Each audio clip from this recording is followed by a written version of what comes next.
What's up, everybody? You are tuned in to the Cris Mal Ammo.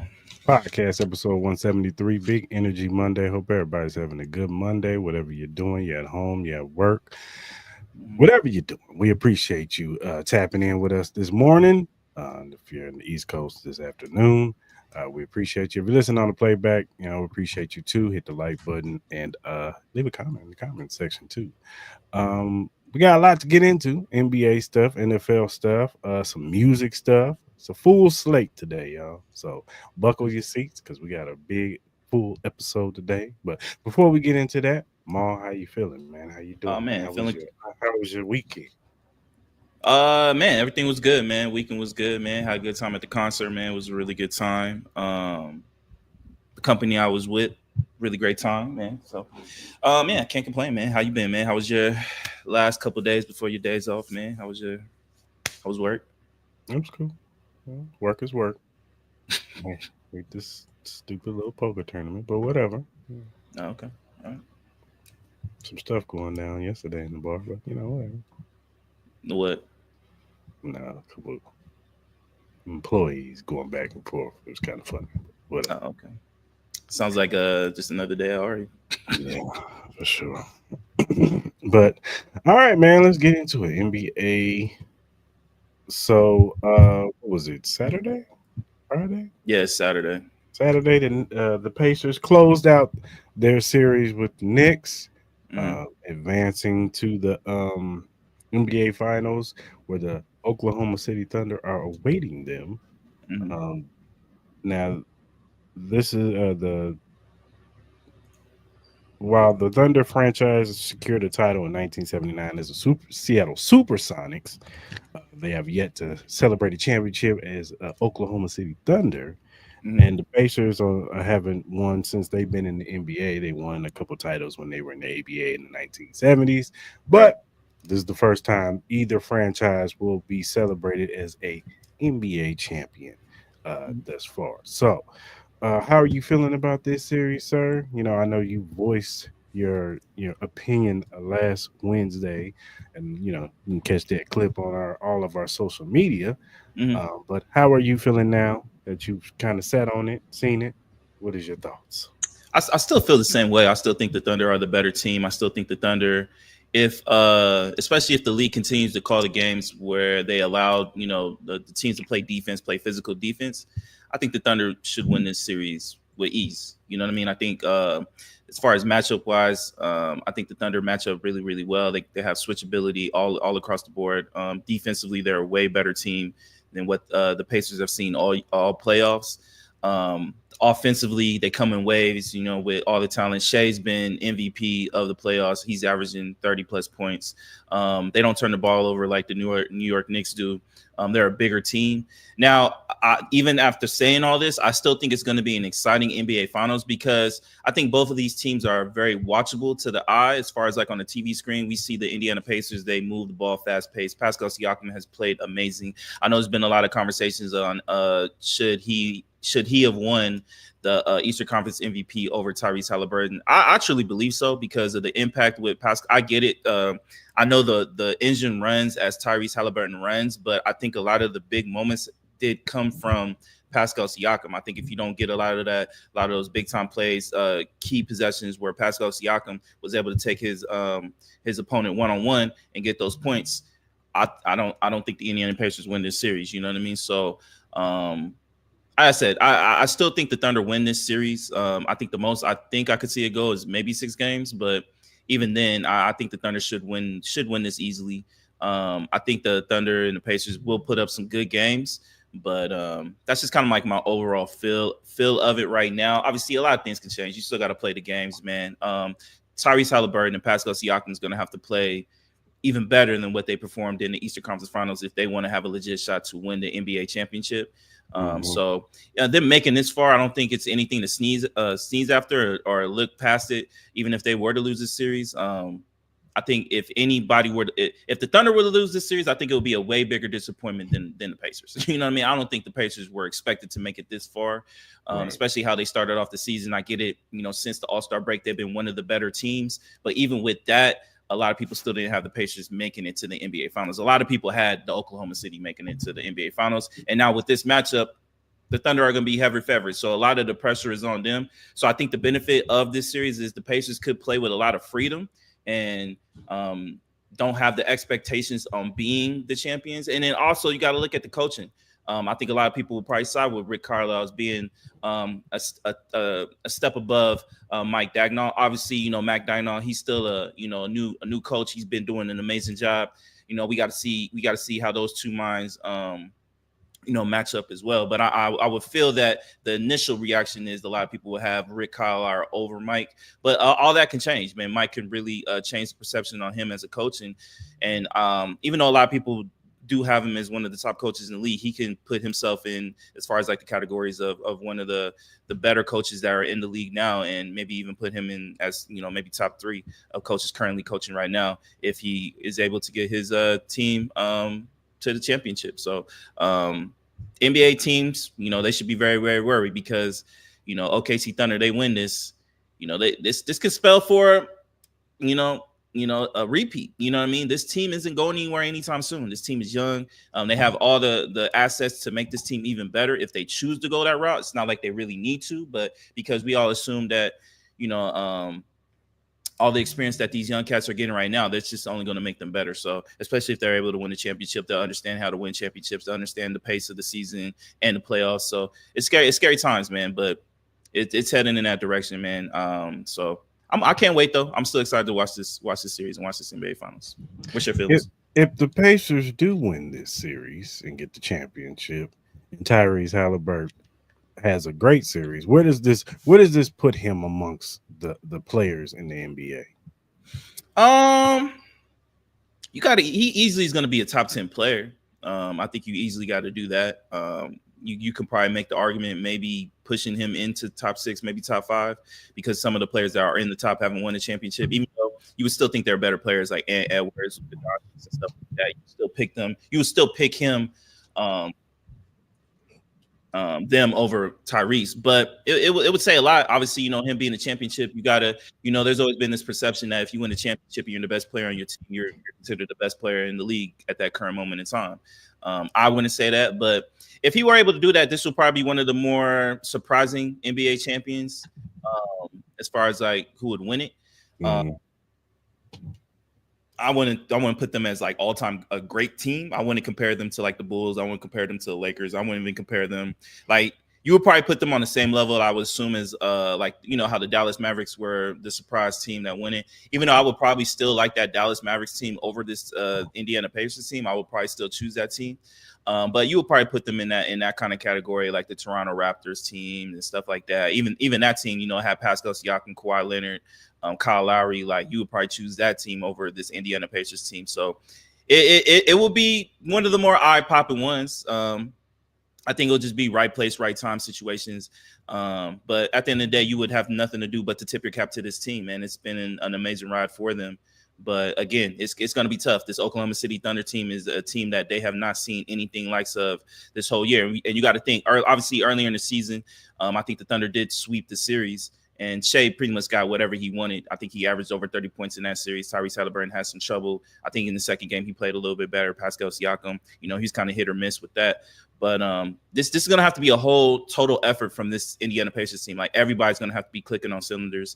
They're going to have to play insane defense. Their offense cannot take 1 minute off, because it's going to be a struggle, man. Like, they're going to be fighting for every point. It's not going to be as easy as what the New York Knicks were able to give up, and what they allowed. Like, it's going to be tough for them, because you got to think, if you get past that wave of Lou Dort, Shea, and Jalen Williams, you're going to have Isaiah Hartenstein and Chet right back there, 2 elite shot blockers and 2 elite post defenders. And then you got the waves off the bench. You got Alex Caruso, who's probably who you can probably argue might be their best defensive player, who was sitting there guarding Luka Doncic and the Anthony Edwards and all the bigger guys.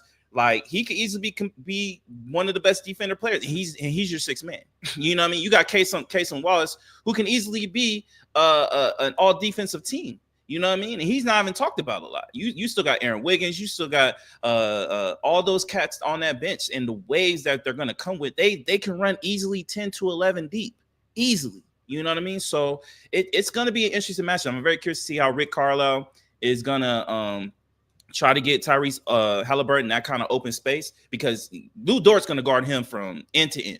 He's not going to have any breathability. There's going to be switching involved, and then when you have the case when you have Lou Dort and Alex Caruso on that back end in that front court, it's going to be a nightmare for Tyrese. So you got to kind of look at that, and we got to see what Rick Carlisle is going to be able to do, like the screen ability. Like, is there going to be? They can't look at a certain matchup, because they did that with Jalen Brunson and Karl-Anthony Towns. You can't do that with this team. You can't seek out a specific person that you can kind of go, I guess maybe Shai, but Shai's an elite defender. You can't really do that. So who are you really going to go try to kind of like, all right, Tyrese, we're going to put you on this guy so we can get – you can't do that to Chet. Chet can easily move his feet and guard you. You can't do that to Isaiah Hartenstein. You can't do that. So I'm very curious to see how the Pacers kind of manipulate their offense so they can get the wide open looks. This is the main reason why I believe that the Indiana Pacers have – I'm not gonna say they have no shot, because they do have a shot. You got to play the games, but it's gonna be hard. It's gonna be really hard for them to get what they want. They're not gonna see the same kind of openness that they got against the New York Knicks. It's gonna look totally different. If the Thunder does not win this series, will this be one of the biggest choke jobs ever? Yeah, I want to say choke. It'll just be very, very disappointing, because you got to think this team is not going anywhere. They're going to have many opportunities to win NBA championships, but this could be their easiest one. I hate to say that, because it sounds like I'm being very disrespectful to the Indiana Pacers, but let's call it spade, bro. This Thunder team is light years better than this goddamn. I don't care what anybody tells me. This team is light years better than this Pacers team. This Pacers team has a shot. It's a small percentage, but then again, you tell me, what are the matchups that the Indiana Pacers can expose on this Thunder defense? You can't name me one person they can try to expose. Maybe, I guess, if you try to do a Pascal Siakam and put them on a smaller Shai or a Case and Wallace when they're out there. But even then, you're going to have the support on the back end with Chet and Isaiah Hartenstein and whoever else they have in that backcourt. It's just, I find it so hard to see where they're going to be able to execute and get the exposure on this Thunder defense. It's going to be hard. When on the other end, Shai can easily go past Tyrese Halliburton. Ain't no defensive demon. You know what I mean? We all talk about Aaron Nesmith, and I appreciate Aaron Nesmith. It's easy to guard a smaller guard than Jalen Brunson, even though Jalen Brunson did. Let's not forget, Jalen Brunson did average over 30 points in this series against Aaron Nesmith. So what kind of defensive demon are you really? Like, where is the defense really going to come from the Indiana Pacers? Like, we seen moments where let's be honest, this New York Knicks team would have won this series if they didn't blow game one. Let's just be honest. We'd be going back to game 7 tonight, and then most people would assume that the New York Knicks will probably blow out the Indiana Pacers in this series. You know what I mean? In game 7. Let's call it spade. If the New York Knicks did not blow game 1, they were up 17 points with 9 minutes left. If they didn't fuck over that game, we'd be talking, this series will look totally different. So, again, I think off that game, the Indiana Pacers got the confidence that they are in every game against the New York Knicks. You are not getting that same luxury against the Thunder. You're going to have to fight for every point in this series.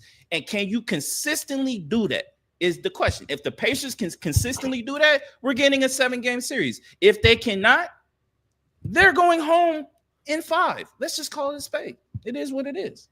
Congrats to a great year. What was my other question? I was going to ask you something. If the series is a wash and the Thunder blow them out in every game and it's a sweep, will this be one of the more disappointing finals? Obviously, this is not the series. Like, everybody wants the bigger markets. I think everybody was kind of hoping to get the New York Knicks versus the Thunder. I think real deep down, I think a lot of people wanted the Minnesota Timberwolves in New York Knicks series. I think a lot of people wanted that because they wanted to see that matchup with those trades. The trade with, Julius Randle and Dante DiVincenzo going to Minnesota, with Karl-Anthony Towns going to the New York Knicks with the addition of Mikal Bridges. You have that big market with the New York Knicks plus the star ability with Anthony Edwards. But then I said Shai Gilgeous is a star. Again, I don't know where all this hate is coming from with Shai. Shai is an amazing talent. People calling him a free throw merchant, even though when you look at the stats, he's not even close. He just knows how to play ball. He knows how to use his body to get the leverage And if the ref's going to call it, the ref's going to call it. We see every day that the NBA refs will totally miss calls because either they don't want to call it or they don't see the player or whatever, how you personally feel about the NBA refs. We've seen it time and time again. If you just look at that Indiana Pacers New York Knicks series, there's so many calls that they missed on that Knicks side. We're not going to get into it, but it comes with the territory. And then on top of that, I would say Shai Gilgeous should be getting a lot more calls with some of the stuff that a lot of the defenders in that Minnesota Timberwolves series got away with. So in hindsight, Shai should have probably got to the line a lot more than what a lot of people would like to say. But then again, we all know the greatness of Shai. I know a lot of people are already kind of hinting that the numbers are going to be down and all that type of stuff. At the end of the day, I do not care. I know a lot of people want to always try to compare the NBA to the NFL. And I think that's the most idiotic conversation and topic that always gets brought up. You see these idiots online always want to bring up the ratings and stuff like that. You just got to accept the NFL is the lead dog as far as like sports ratings right now. We have seen it that it wasn't even 30 years ago that the MLB baseball was one of the best sports as far as ratings and, viewership and fandomship in America. It's right now. This is the NFL's time, and they're taking great advantage of it, and they're making the most money at this moment in time. NBA basketball was one of the more better viewed sports when Michael Jordan and Magic Johnson and Larry Bird and all those guys. That was one of the better sports that was running at that time. So again, it's going to always be a revolution in who's going to have the most viewership and most fandomship as far as these leagues. But we all can attest that the NBA is more of a global brand than it is more of an American brand, in a sense that it's more of a global sport. Football, NFL is not a global sport. They're trying to get to those capacities where, that's why we're having all these games in Spain, Brazil, Mexico, and NFL fans aren't really digging it because they love the old tradition and try to keep the games. And a lot of people feel like they're losing their home games because of their teams going overseas. And it's also obviously a lot harder because these games are a lot earlier in the morning. A lot of people don't want to be dealing with that type of shit. So, it's a conversation. But again, I think this finals is going to be very, very eye appealing because of just the way the two styles of both of these teams. You get a great young superstar in Tyrese Halliburton with Shai Gilgeous-Alexander. You got Chet Holmgren. You got Pascal Siakam. You got Aaron Nesmith. You got Jalen Williams. You got great coaching. Like, you're going to get you're going to get grade A quality basketball. Rick Carlisle, you're going to get grade A. So I don't want to hear anybody bitching and complaining. Just watch the sport. Like, you got everything is there for you. Now, again, as I said, I don't think this is going to be a 7-game series, but I think it's going to be a well-played series. And you're going to see exciting offensive and defensive ball. So just enjoy it. For sure. Where will this slate Shai Gill if he has a great series and wins Finals MVP? This will be one of the best years for any point guard in a while, in a long time. You know what I mean? He pretty much hit the trifecta. He's been considered one of the best point guards in the league. He's had a great year. He won MVP. He was able to. He was an all-star. He won Western Conference Finals MVP and the potential to win Finals MVP. This is the coronation of Shai Gilgeous. And honestly, the Clippers fans are like, we really traded Paul George away and all those picks. You know what I mean? We like the Clippers literally could be the Oklahoma City Thunder if they would have just stuck with Shai Gill. They really could have been that. But again, you swung for the fences with Kawhi and Paul George. It's understandable with those two type of talents, especially the way a lot of people viewed them in those years. You would have probably took the swing too, because, especially, Clippers fans and the Clipper organization, they've been going through so much, especially during the Donald Sterling days, that they wanted the whole embodiment was trying to be better than the Lakers and trying to take over LA. I hated that I hated that for them because I think they put just unnecessary pressure on their organization to try to compete with the Lakers when you cannot compete with the Lakers. The Lakers are just who they are. You cannot be your own organization. Don't try to be better than, be your own self. You know what I mean? I love that they went and got their stadium and all that. I think that's a bigger conversation that we can have with the whole Clippers thing. But again, this is going to be the coordination of Shea Gilgeous-Alexander, and it's just going to be better, bigger and better things and scarier times for the rest of the league because, again, this Thunder team is not going anywhere, and they have all the assets in the world to get better if they choose to go that route. They can either use their assets to get 100 times better, or they can use this experience because, all these players are going to get better. And as time goes, a lot of these players are going to want to get paid. Then you can start using the assets because let's say you might have to move a Jalen Williams. Maybe you may have to move an Isaiah Hartenstein or whatever to not be in that second apron because a lot of these players are going to get paid because a lot of these players, even on their end of the bench, they could be starters on a lot of these other teams. So obviously all these players aren't going to be here in the next 2-3 years, but then you can start using those assets to kind of replenish, whether it's, whether you want to go in the draft and, build the assets up that way. You can have like a whole farm system where you're just going to have a rotation of talent coming in and out while Shea is there. And then as he gets older, you start implementing maybe another all-star or great talent that could eventually take his spot, even though I know it's way too early to even be talking about that right now. But you see what I'm kind of going. They can literally build a whole farm system, and they could be the new definition on what the NBA, on what other NBA teams need to do to become relevant and stay relevant in this new era of, this second apron, having hard salary caps that are kind of trying to defeat these big, superstar teams, you know what I mean? So they could be the model for the rest of the league. For sure. All right, man. Should be an interesting series, man. And I'm with you. I think the Thunder should win this series. I just think that the better team, they're the deeper team. They have the more talent. They have the most talented player on the court with Shea Gill. So I wouldn't be surprised. Maybe they win in 4, maybe 5. Maybe Pacers could steal a game here and there, but I just think Thunder's a better team. So yeah. I think it's their series to win. So, all right, man, let's talk about Stefon Diggs, brother.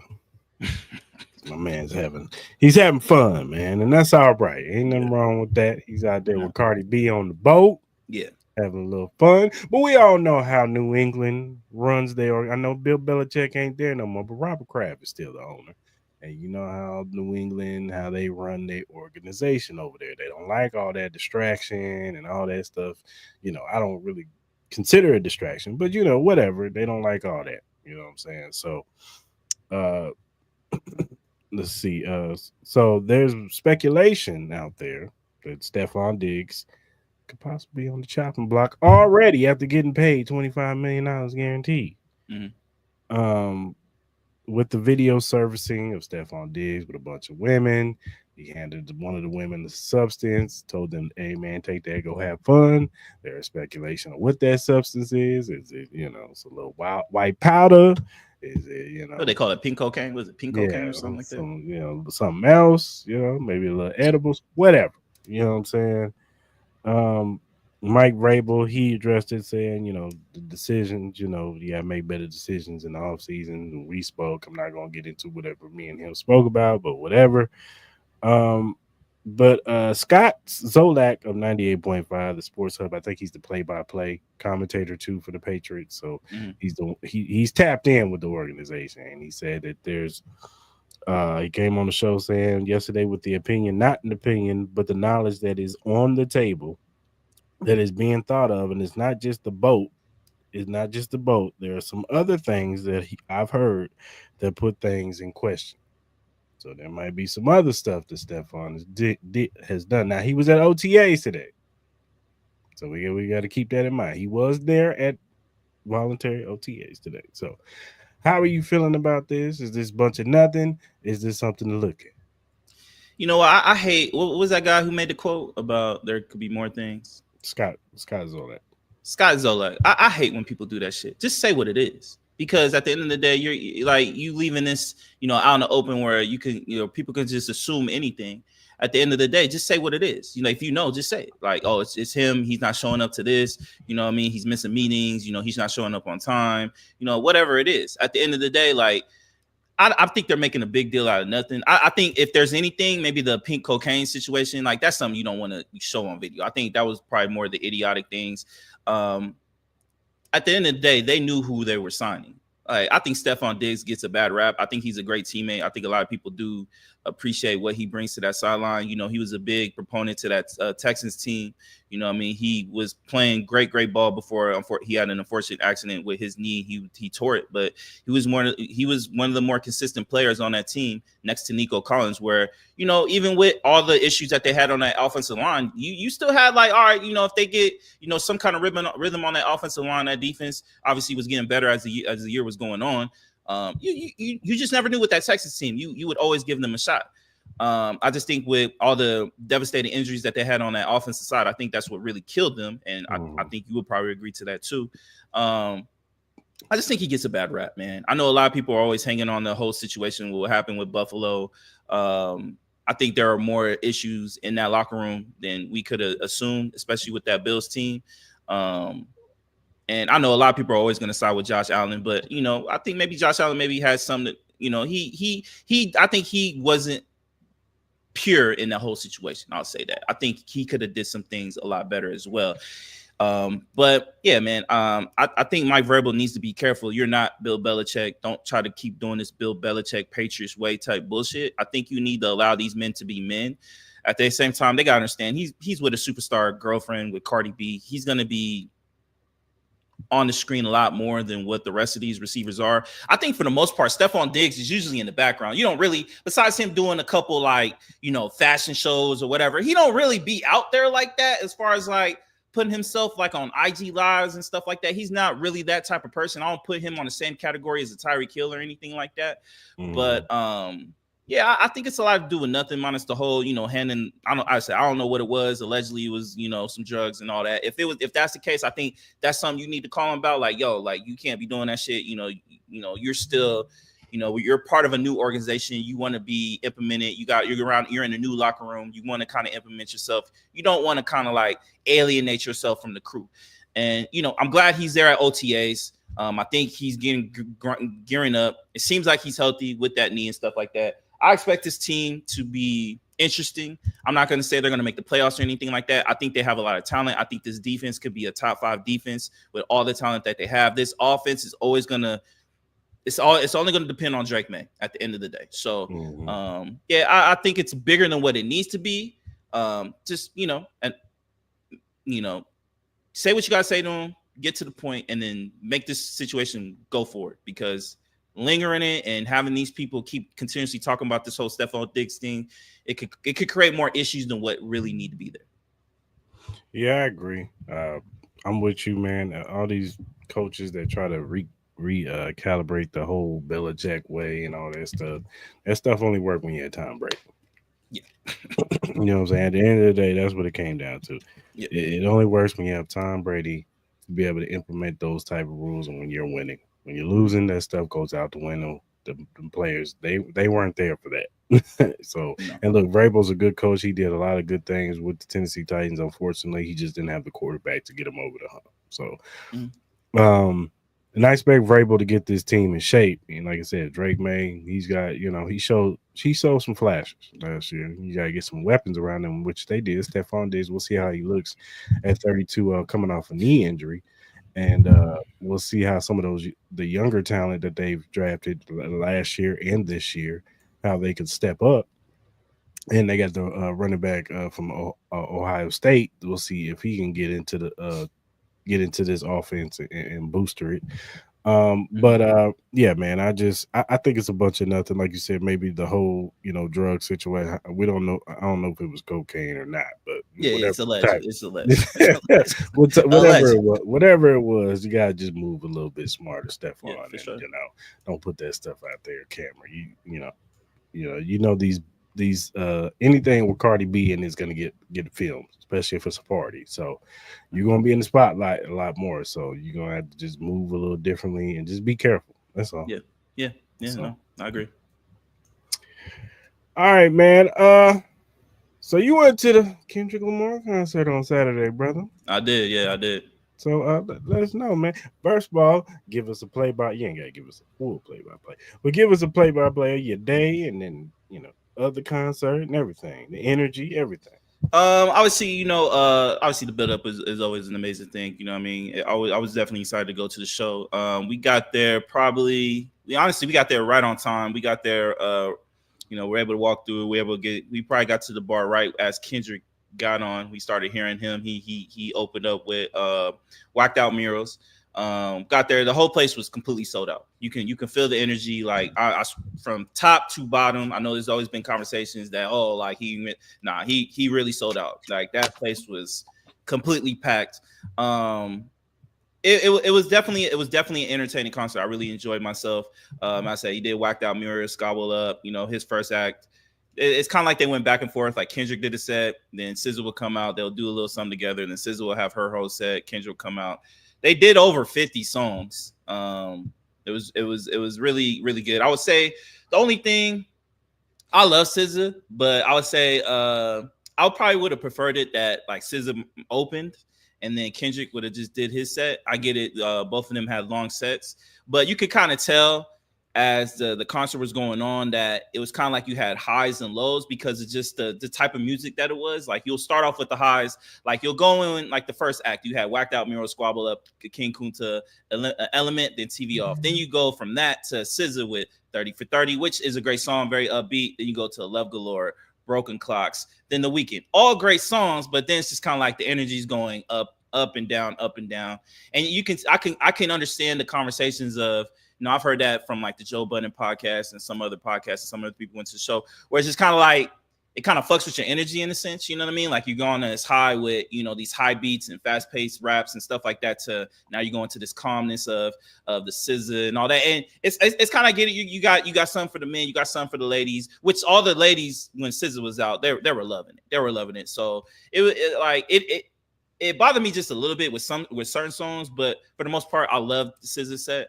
And then obviously, the big thing, everybody was Not Like Us. Not Like Us was pop. That shit was a fucking movie, bro. Like when he did Not Like Us, that shit, because he did TV Off. When the initial song of TV Off came in his first act, he didn't do the second part of the song where the beat switched. He saved that for like for his last set. So it's like he started off with the second part to TV Off that went into Not Like Us, which was amazing. That shit had the whole building like rocking.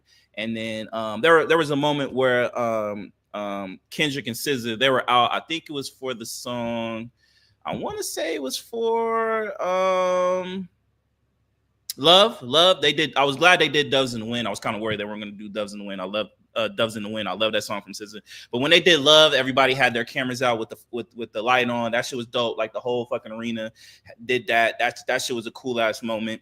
And then SZA brought out Doja Cat. I thought that was really dope. Everybody got really excited to see Doja. Doja Cat looked really good with her outfit on. Their chemistry was really amazing. So it definitely popped off for that. The only thing is I was a little surprised how they did the set with some of the songs, because like he really ended with Luther and Gloria. Like Luther I'm not surprised of, but Gloria being the last song to kind of end it, I thought me personally he should have ended with Not Like Us. I thought that would have been kind of like get everybody out on the high. Maybe consider doing like a like a repeat to the song. You know how we saw with like Watch the Throne, where Kanye and Jay did Niggas in Paris like 13 times in a row. I thought that was one of my favorite times in the moment as far as like concerts, was just them keep going and going, because the hype of that song was so popping. And I think he should have did it in that kind of, not like copy, but hit us with a replay, bro. I think everybody would have been dope about it. But overall, man, I love the concert. I was kind of mad I didn't get the merch. There was a lot of merch that I wanted to get, but when we were leaving, that line looked like you were about to stand in that bitch for like 5 hours. So that was the only thing I was kind of pissed off about. But I'm probably gonna order some shit online. I know you can order online, so I'm not really tripping. But overall, love the concert, love the vibe. I didn't see no fights breaking out or nothing like that. It was a lot of peace, a lot of love. Saw a lot of old homies. You know what I mean? Shout out to y'all. I saw Rocio. She was at the bar. I saw her there, so that was what's up. Shout out to her. But yeah, man, I'll probably give it like an 8.5 out of 10. I'll probably say like it's an 8.5 out of 10 concert. Really dope concert. Glad I went. I'll say probably the next one I'm definitely got to go to is that Chris Brown That Chris Brown Bowl one. I got to go to that one. That one's just gonna be fire. But yeah, shout out to Kendrick, shout out to SZA, shout out to RTD. Amazing concert. I was glad I was able to hit that up. So all the audio and all that stuff was good. Obviously you could tell Allegiant's still kind of working on the audio shit. There were some moments where some of the you couldn't really hear the lyrics because it just got muffled out a little bit just because of what everything was going on. It was a lot better than when I went to the Weeknd concert. The Weeknd, I feel like it was a lot worse during the Weeknd than it was for the Kendrick. So you could tell they're getting better with it as like more and more concerts are going on. I still think they're trying to iron out the details. I don't know if they need to find a new sound engineer for the fucking Allegiant Stadium or something, but it wasn't bad. It was cool. Like I really could actually hear the lyrics as they were rapping and stuff like that. But there were moments where it kind of got muffled out and you couldn't really hear anything. For sure. All right, man. Glad you had a good time, play. Yeah. All right, man. We're gonna take a quick commercial break and we will be right back. Yeah. Introduce yourself to Magnet, the ultimate sports drink. Are you ready to take your performance to the next level? Do you want a sports drink that eliminates the muscle cramps and fatigue when working out or training? Meet Magnet, the sports drink designed for athletes who refuse to settle for mediocrity. It's power-packed electrolytes and rehydrates and restores balance with their scientifically formulated blend with magnesium that fights fatigue and boosts endurance. It has natural ingredients made with real fruit extracts and no artificial colors or flavors because your body deserves the best. It has delicious flavors like mixed fruit and watermelon that keep you revitalized and ready for action. It will boost your performance with essential vitamins and minerals. Magnet fuels your workouts, helping you crush your goals. Join the Magnet movement whether you're training, competing, or simply staying active. Magnet is your go-to refreshment for peak performance. You can order it now on our direct link at drinkmagnet.com. Also, use promo code Cris Mal to get $5 off your purchase. So don't wait. Again, that promo code is Cris Mal to get $5 off your purchase. Get Magnet, push your limits, fuel your passion. Shout out to Magnet Sports Drink. All right, man. So the Clips did a GQ interview, man. You want to set that up? Yeah, man, they did a GQ interview. Obviously, you know, they're gearing up for their new album, Let God Sort 'Em Out. It's releasing July 11th. They debuted their new single, Ace Trumpets. Love that song. I don't know. I'll ask you how you feel about that. But yeah, man, they had an extensive interview. I made a couple clips about as far as like some of the stuff I would love to hear your opinion on. So to start it off, Malice, he kind of comments on his feelings with the current state of hip hop. He quoted by saying, "I feel like I had seen the engine give out on rap. Besides my brother and a couple others, I feel like it's in the same place it was when I left."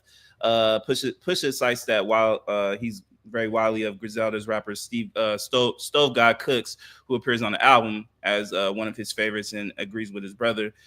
But he also said, quote, that we've never given mediocrity. I hear so much music and it's just like an assembly line and it works. They sell it and people eat it up. But it's an art that I always find that's missing. And I feel like we always give that. We always have delivered that. Do you agree with his comments? How do you feel with Malice and his comments on the state of hip hop? Yeah, I definitely agree with the assembly line stuff. That's what hip hop's been for a long time. It's become formulatic, and people and these these companies, these labels, have found a formula where they take said artists and duplicate 20 of them and put it out there, and people like it. So it is what it is. As long as it's gonna sell, they're gonna put it out there. So, you know, the good thing about music is you don't have to like it. You know what I'm saying? Somebody else will, but you ain't gotta like it. And yeah, it is what it is. Now, as far as the Clips go, I think the Clips, when they're together, they've always delivered and bring us quality music. Most definitely. They're one of the better duos, rap groups to ever be assembled and come out. They've given us good albums, from Hell Have No Fury and, you know, all that stuff. So yeah, man, I agree with that too. Yeah, and then Pusha, he commented on when Kanye wanted Malice to be involved with his Jesus is King project. He said, I don't want to bring him into the foolishness. Malice, he also affirmed what he said. He was like, you don't want to do this. He said, I don't deal with foolishness at all. Malice says with a smirk, but I saw what he was talking about.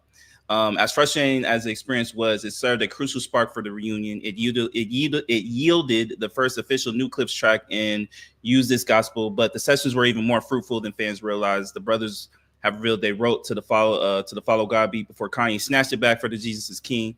Ironically, being so productive made Push more frustrated since the stuff that they were creating together was still stuck under Kanye's umbrella. He quote on saying, I feel like we were suddenly convinced that it could happen, Push says of their first reunion thoughts, but there was so much going on within the whole Ye circle. If we decided we were going to jump into it, then we should be jumping into it. It wasn't progressing like that. So I think if anything, that was a stumble on just trying to make it happen and everybody not just being on the same time schedule. That was the most bothersome to me. Then he went on also by talking about the Clips reuniting with Pharrell. Locking in with P is good because we revert back to very fanned out times of ourselves. Pusha says it ain't about like, oh, that song or that beat was knocking, but the feeling like, man, we gotta make people like this. But how do we evoke that feeling? Or maybe the beat is evoking a feeling that we ain't felt in a minute, or the raps or the flows. But it's always about really trying to dial into the motion of the song. And I think that's the fun part about it, because that's where we got to really feel and find the newness in rapping. So what are your thoughts as far as like, obviously Kanye wanting to be involved with Malice, and then also Clips reuniting with Pharrell? Um, I mean, it is what it is with the Kanye situation. I mean, you could kind of tell that him and Pusha went on the same page. So I just think that that just went sour with the whole Malice thing. Malice is gonna roll with his brother. He ain't gonna roll with Kanye. So it is what it is. What was the other question? The Clips on reuniting with Pharrell with their album coming up. I think it's dope. I mean, that's who I mean, they came out with the Neptunes. I do wish that Chad was a part of this. I do wish that the full Neptunes crew was a part of this, because that's who they started with. But nevertheless, Pharrell is still a talented brother, and I do like that.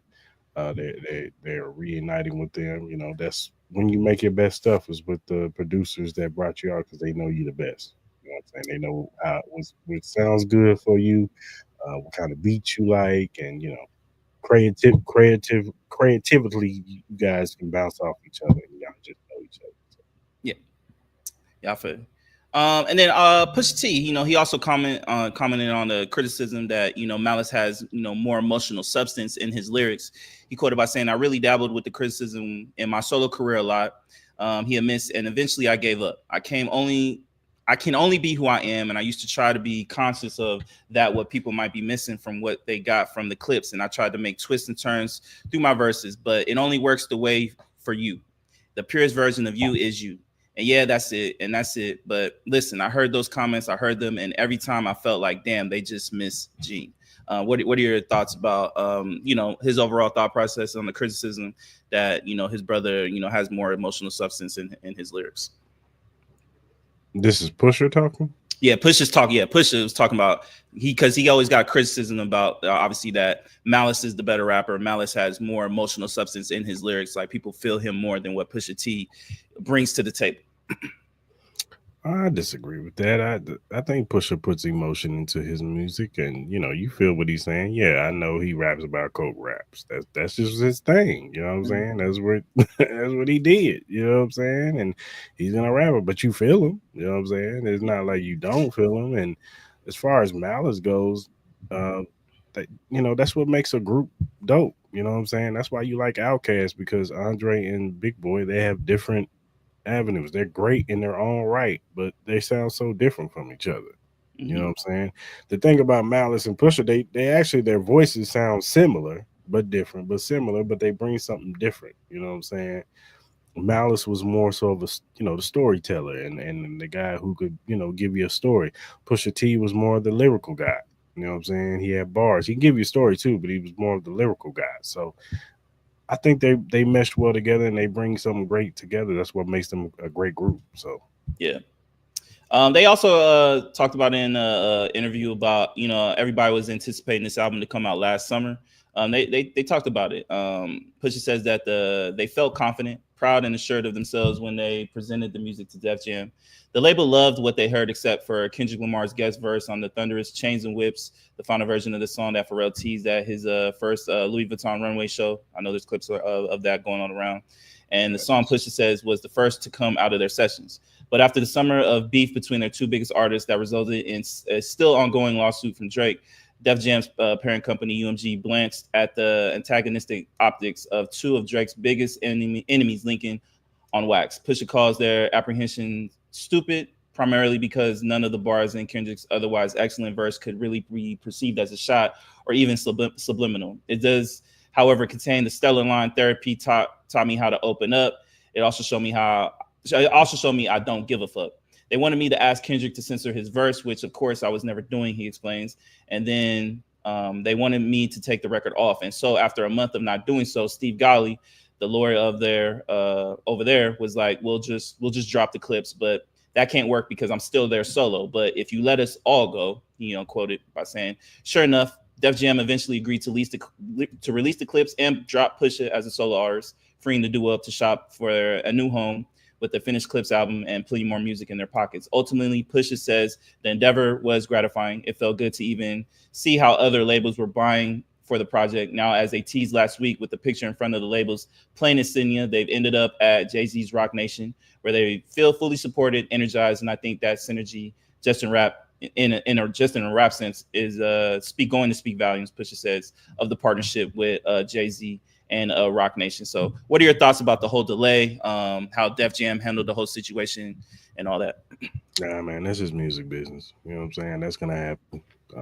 Labels, they gonna try to, they want what they want, and they're gonna try to censor you if they don't like something. And you gotta be able to stand on 10 toes and be like, nah, man, I'm not gonna confine to you. It's a new era in music. Like back in the Mm. day, the labels had way more control. I mean, they have a lot of control now, but they had way more control back then. The artists are smarter now, so it's just like, nah, man, I'm going to put this project out. So if I got to get dropped from this label, we don't need you. We really don't. We can go Mm. somewhere else.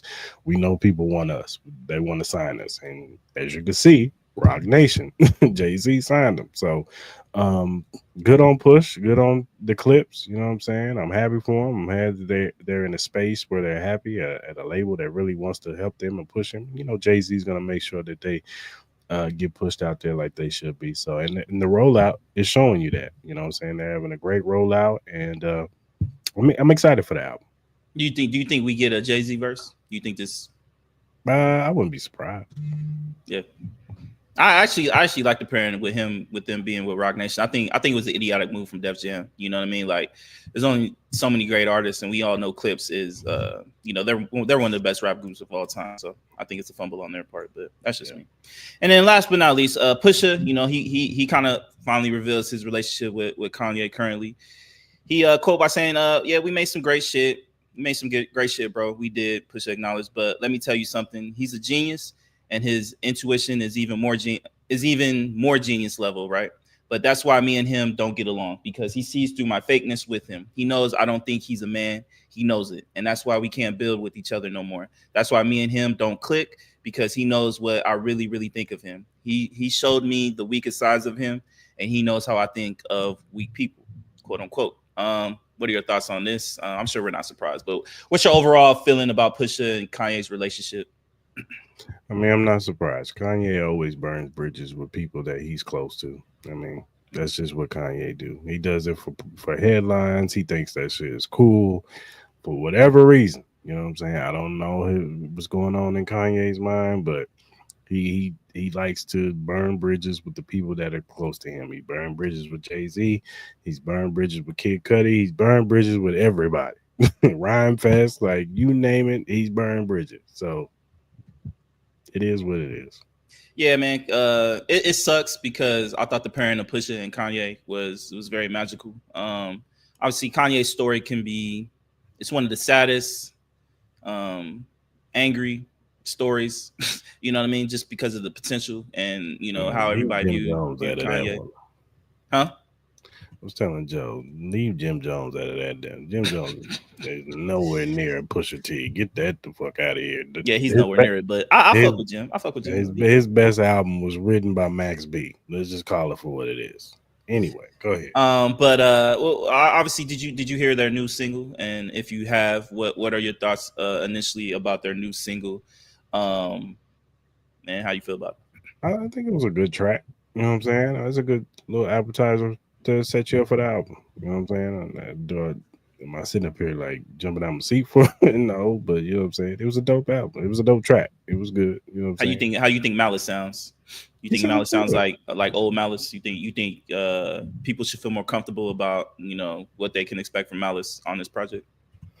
Yeah, man. I think Malice sound good. You know, giving you that clips flow. Mhm. That in my I saw, I saw. Yeah. You know how they do that. They like mastered that. So Yeah.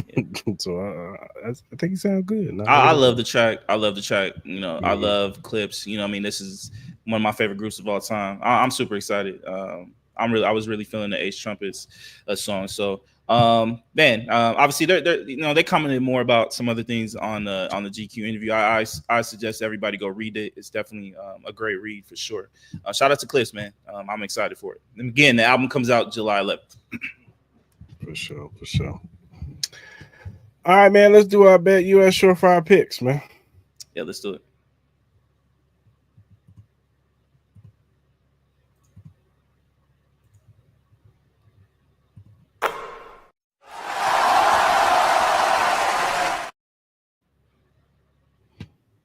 All right, man. What you got? All right, man. We're heading into the dog days of summer, dog. Get ready, baby. Get ready, baby. We about to start betting on horses at this point. Um First up, I'm obviously we got the Stanley Cup starts Wednesday. So I got them on this ticket. I'm gonna take the Oilers money line over the Panthers. I think obviously both teams. This is a rematch of last year's Stanley Cup. I think the Oilers are going to be highly motivated, especially after losing. Both teams are playing a very, very exceptional hockey right now. Very, very hot. Both hot teams. But I'm gonna take the Oilers in game one. I think they go ahead and win game one. I think we definitely get 7 games out of that series. Next up, I got the Marlins -1.5 over the Rockies. We know the Rockies are trash. That's a dumpster fire. Just bet against them. You have a really good shot of winning that bet. Next up, I got the Dodgers -1.5 over the Mets. Especially coming off that loss yesterday against the Yankees. I think the Dodgers do bounce back. I think they did win the series against the Yankees, but I think they bounced back going up against the Mets. I know the Mets have been kind of up and down this year, so I'm gonna take the Dodgers. And then I'm gonna take the little upset. I'm gonna take the White Sox money line over the Tigers. I think they go ahead and get that win, get the little upset. So that's my quick little four.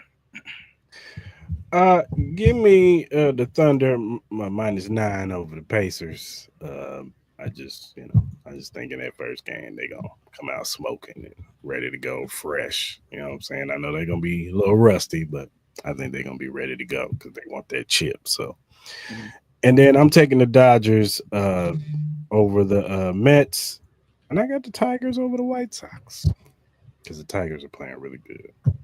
Shout out to the Tigers. Cause boy, wait till you hear my flowers of the day. My flowers might go to the Tigers first of all, but Okay, shout out to you. for sure, for sure. All right. If you look at the screen, you will see uh, the QR code for the Bet US website. Uh, Go ahead and scan that. Go sign up. First time users only. You sign up, put all your information, put the promo code join125. That gives 125. That's 125% sign-up bonus plus 10% gamblers insurance. That's 3 risk-free bets on your first 3 deposits on $100 up to $5,000. That means if you bet $100 on your first 3 bets and you lose, you keep your money. So you could go win some money on a bet, or you can keep your money on your first 3 deposits if you lose. So go to Bet US, sign up, tell them Chris Lamar sent you. And that does it for our Bet US Surefire picks.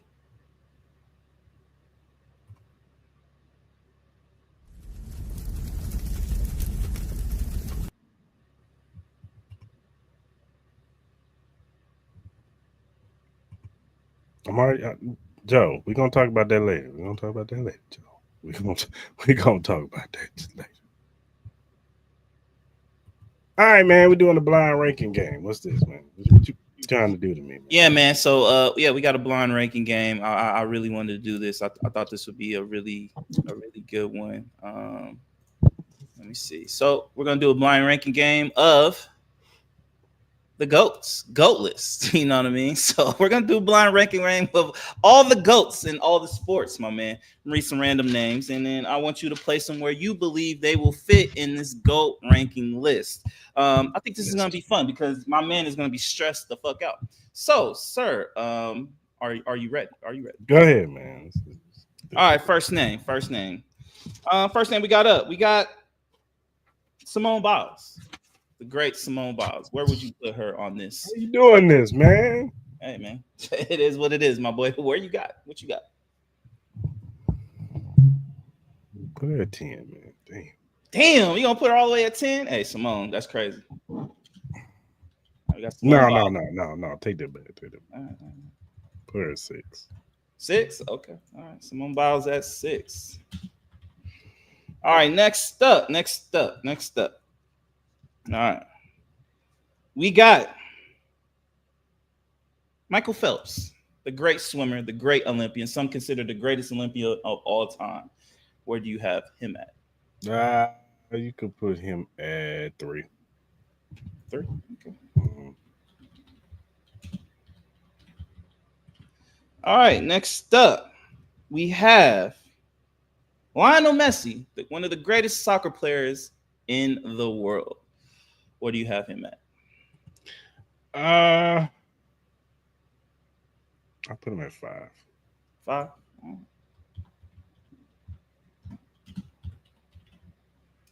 All right, next up, we have Tiger Woods.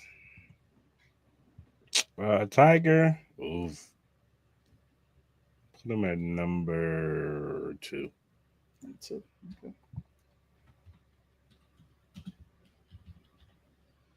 All right, next up, we have Barry Bonds.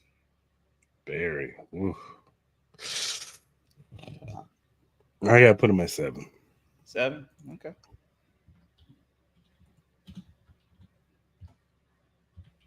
All right, we got 1, 4, 8, 9, and 10 left, as you can see. Still got a couple names left. All right, next up we have Muhammad Ali. How you do this to me? I'm putting Muhammad at 4. 4? Okay.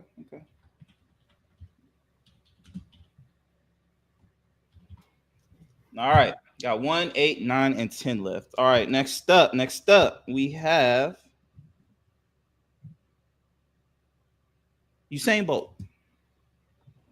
8. 8, okay. All right, next up, we have Wayne Gretzky. See, this is some bullshit. Can I make some replacements? No, sir. This is blind ranking, bro. Put Wayne at 9. Damn, Wayne should be at 5. All right. Oh, shit. All right. Got 2 more. We got 1 and 10. Next up, we got Serena Williams. 10. Damn, at the end, huh?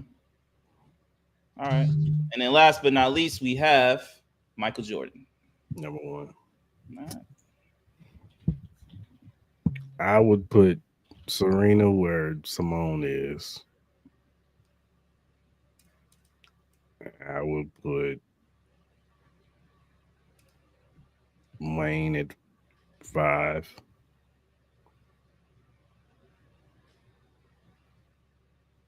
Messi would I'd probably just move Messi down.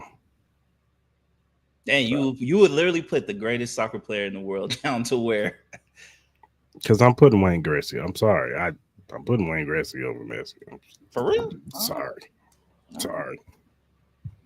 All right, man. Well, this is Chris's GOAT grinding list. If you want to go ahead and take a picture, put it all over the internet, see him get roasted or whatever, he potentially could get it. This is a His blind ranking. He set me up. everybody vote on Chris's list for the blind ranking. It's trash. I We'll know. do Go we'll do ahead, more say of it. these, man. I love seeing Chris stress the fuck out. So we're gonna do more of these, man. We're gonna do some NBA stuff, some basketball, some boxing. We'll do it all. We'll even do food, video games. We'll do it all. So shout out to Chris, man. Great job. Whatever. All right, man. I got a question for you. All right. All right. Let's do it. Is it over for Caleb Plant? Oh my god. Woo. Now, before you answer that, set the stage. Saturday was two fights. Charlo, he faced Thomas Lamena. He had a dominating fight. He ended up winning his fight. Where's it? Anyway, he won his fight. Whatever. Dominated. Caleb Plant, on the other hand, did not win. He lost in a split decision to what's his name?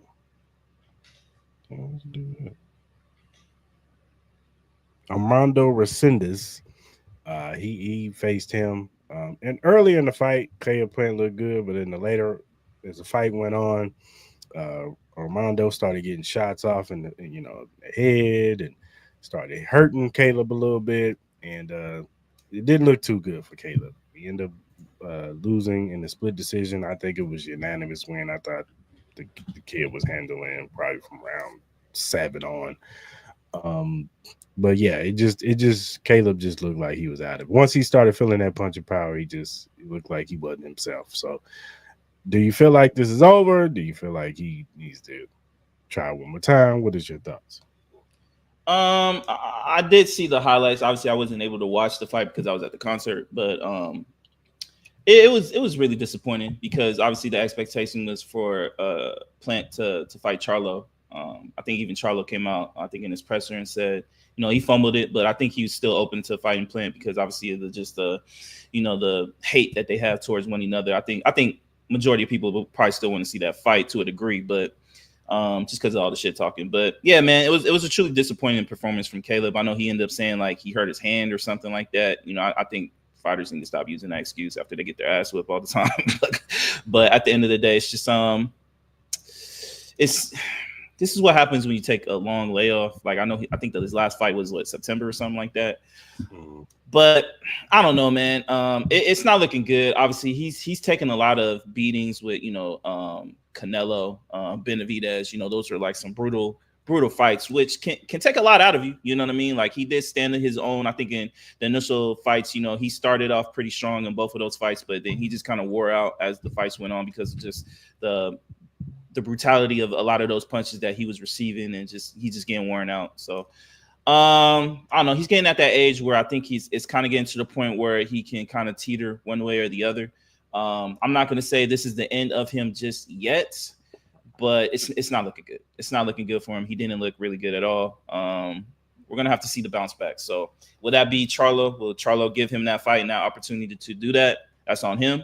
Would Plant want to take that at this current state right now and where he is? I don't know, but it's going to be very interesting to see Caleb's next steps.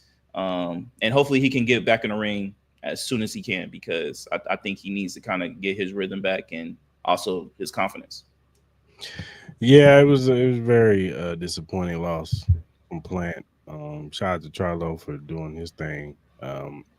We really wanted to see this fight with him and Charlo. Like you said, and Charlo said it himself, he's willing to do the fight. He said he wants to get his lick back from the slap. So we'll see. We'll see if these two go ahead and just settle it, get the fight done. And hell, if Plant can beat Charlo, this could be the confidence booster that he needs. We all say styles make fights. So maybe, if he gets the dub against Charlo, maybe that'll booster him and he'll get another title fight against the Armando kid. But it's very unfortunate because, like I said, it was set up for these two to get it, throw down and possibly be on that undercard with Canelo and Crawford. So we look like we probably won't get that. Probably see some on the later date. So, but yeah, man, it was very disappointing, man. I didn't agree with the split decision that judge was looking at. the 115, 113. I had it 117, 111 for the other guy. So Mhm. um, it is what it is. Shout out to Caleb Plant. Hopefully he can bounce back if he does decide to fight. But if he doesn't, then he had a very good career, and You, he fought the best, and he left it all in the ring. do you still want to see a Plant Charlo fight? I wouldn't be mad at it. Does it have the luster that it once had? No, Mm. but you know what I'm saying. But we always preach that guys lose fights, and they could always bounce back. So I still watch it. You know what I'm saying, 100%, and just off the vitriol. Yeah. and then the press conferences alone, they're going to be talking trash to each other. So it's going to hype the fight up enough. So yeah, I think that fight could easily be on the undercard for the Canelo Crawford card. I think that would be an amazing undercard fight for it. I think it would be, especially with that light. yeah, But we'll see. possibly. We'll see. We'll see what happens. All right, man. We all love these complex lists, Yeah. and they put out a list of the best rappers and coming out of L.A. Mm-hmm. Pull this up. So they got Kendrick Lamar number 1. Number 2 is Snoop Dogg. Number 3, Ice Cube. Number 4, Dr. Dre. Number 5, Tyler the Creator. Number 6, DJ Quick. Number 7, Ice T. Number 8, Be Real. Number 9, Easy E. Number 10, Nipsey Hussle with The Game, MCA Corrupt, Exhibit, YG, King T, Schoolboy Q, Sugar Free, Dom Kennedy, Warren G as the top 20. But I want to concentrate on the top 10. Mm-hmm. And I want to ask you about The Game. Mm-hmm. Because The Game, he made some comments about it. And do you agree with where The Game is slotted? I would probably have him top 10. Me personally, this is for me personally. I personally would have Dom Kennedy a lot higher. That's just me. I think he means a lot to the West Coast rap game. But The Game, yeah, I like it's hard. I understand the impact of Be Real. I understand the impact of Ice T, DJ Quick, obviously Easy E, but I would probably have The Game as a better rapper than Easy E. I would probably have Nipsey Hussle as a better rapper than Easy E. Schoolboy Q is a better rapper than Easy E. YG is a better rapper than Easy E. Dom Kennedy is a better rapper than Easy E. Like, look, I know Easy E is an implement to, what they did in the West Coast, but we got to remember the story of Easy E. Like, for real, that's just me. But I would personally have The Game top 10. I would personally have The Game top 10. Honestly, I'm having Game top 5. Yeah, nah, I could agree to that too. I Look, would. I respect Tyler the Creator, and I think he can rap, but I'm thinking The Like Game over the rap. I'm Tyler the Creator. Tyler Creator can really rap. I think he's definitely top 10. I think you can easily put The Game top 10. Nipsey, I know Nipsey was really good. It's just the longevity of the whole situation, and it's obviously a sad ending to that. So I get it. Again, I think Dom Kennedy should be a lot higher. I think he should be a lot closer to 10. That's just me. I think Corrupt should be top 10. Yeah. That's me.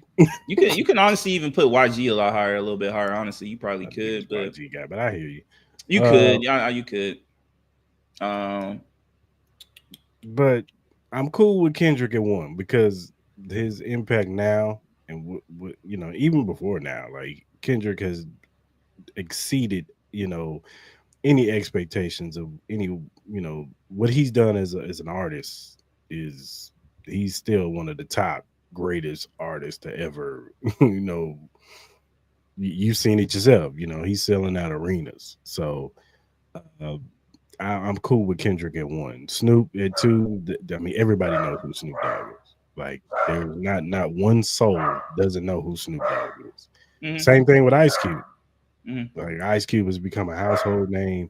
And I know we're just talking about rap, but even as an MC, Ice Cube was one of the greatest MCs to ever get on the track, and the distinct voice. Same thing with Snoop. So here's my thing with Dr. Dre. I never looked at Dr. Dre as a rapper. No, I I've never always did looked that. at. Now, if you were to say greatest LA producers, he'd be number one for me. Or just impact alone. Yeah, he's gonna Yeah, be yeah. number one. Yeah. But Dr. Dre is number 4. I don't know about that one. What was I the don't basis know. of the list? What was their criteria?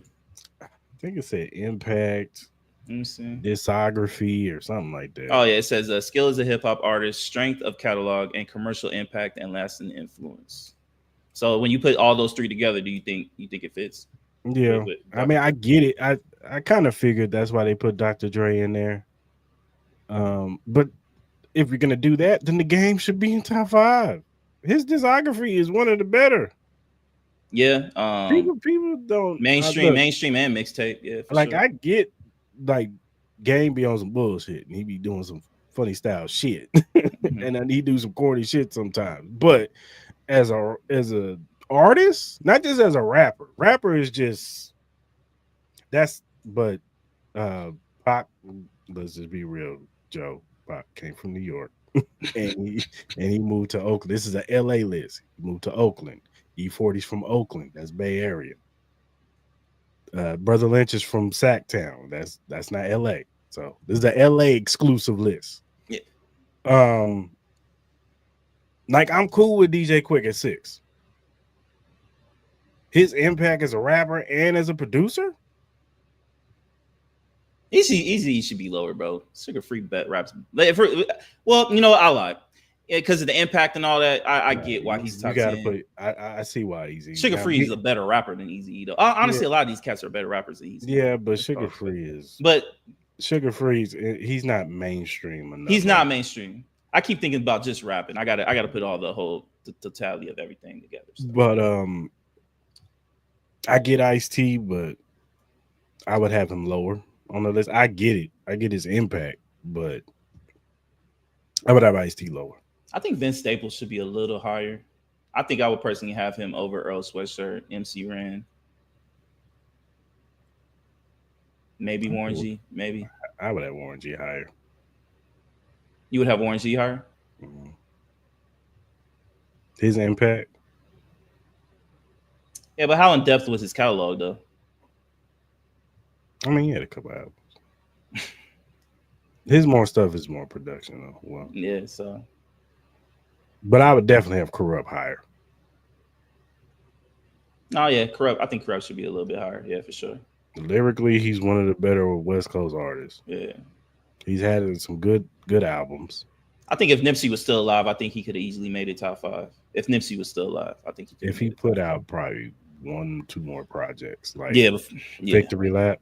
Yes, Victory Lap was. It's a classic. That's a classic. That's a classic. It's a classic. That's a classic. You could just play it. You could just play it and just not even skip. There's no skips. But yeah, I would have the game in my top. What do you personally? I would have him in my top 5. Yeah. I think he should be a lot higher. What are your thoughts on Absol being 43 and the likes of Studio and all them? I get it. Absol don't really drop any project. This is like his first solo project. First solo? I don't think it's his first solo. No.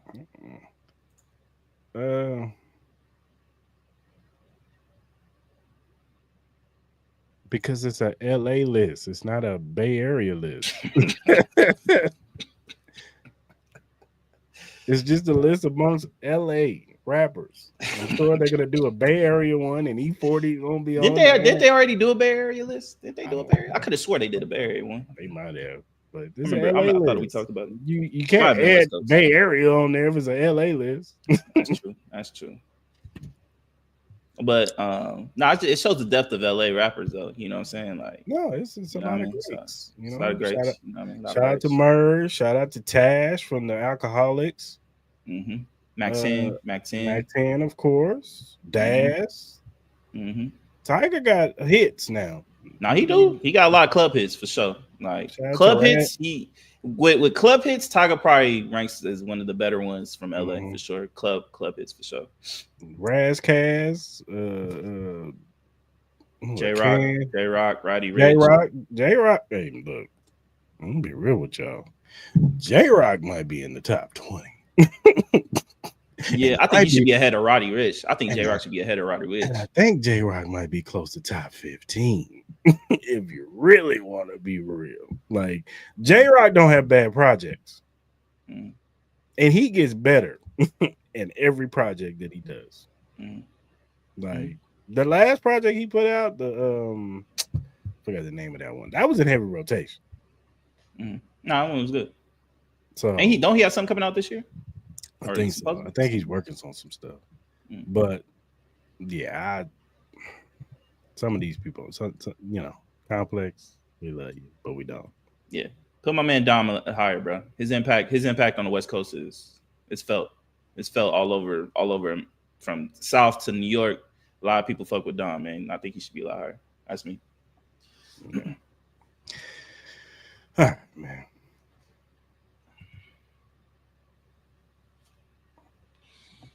All right, man. Let's play it. Now it's my turn. Play a little game. It's time to play a game. No, it's fine. We're gonna do the more likely NFL edition. It is for the 2025 season. I will ask you what is more likely to happen, this or that. You give me your answer, sir. Are you ready? Yeah, I'm ready. Hold on. You know what? We're gonna put some music to it. You gotta put a theme music. Yeah, we're gonna put some music to this, man. For sure. Yeah, give me the NFL theme music. All right. Who is more likely to get traded mid? What? Who's the other name you cut out real quick? Jordan Addison. Oh, so you said TJ Watt or Jordan Addison? Mm-hmm. Who's more likely to get traded? Ooh, that's a good question. I'm gonna say Jordan Addison because I just don't know what the Minnesota Vikings are gonna be with. You know what? Yeah, I just don't know what the Minnesota Vikings are going to be with JJ McCarthy. Like I assume the Steelers aren't going to be that good, but I find it hard to believe that they're going to trade TJ Watt. Mm-hmm. You know what I mean? Especially, you know, how important he is on that defensive side. And we know once he's out, that defense is really not the same. So I could see TJ Watt staying with the Steelers more than I could with Jordan Addison, especially with him winning a contract. They already got Justin Jefferson. I think the way receivers are coming out in the league, especially in these drafts, I think it's easier to replace a Jordan Addison than a TJ Watt. Mm-hmm. So I could see Jordan Addison being in a trade more sooner than TJ Watt. All righty. Who is more likely to have a breakout season? Drake May or Justin Fields? Damn, that's a really good question. I know the consensus will probably be Drake May just because of what he has with everything, and we all assume we know what Justin Fields is. I'm gonna say Drake May just because he is the younger quarterback. I think people are overhyping him to a degree. Like, he had a cool year, but it wasn't like Jaden Daniels great. Like, people are like, I think they're just overhyping a little bit. And then I just think he has more of a support system with everything that's around him. Like, you have a great defense. It's going to keep you in close games. You have a running game. You have a slate of receivers that, and then you have an offensive line that I think that could protect you a lot better than what they did last year. I think with Justin Fields, I still think they have talent on that team, but I think they still have some holes. I think they're kind of like in a rebuilding process. I love Garrett Wilson, but that defense, you know, it was struggling a little bit. You lost your, signal play caller. You know what I mean? That was a real pivot for that defense. But we all know Aaron Glenn, you know what I mean? His defense, his defensive mind, his defensive schemes could be good, but I'm gonna go with Drake, man. All righty. Who is more likely to win their division? The Jacksonville Jaguars or the Atlanta Falcons?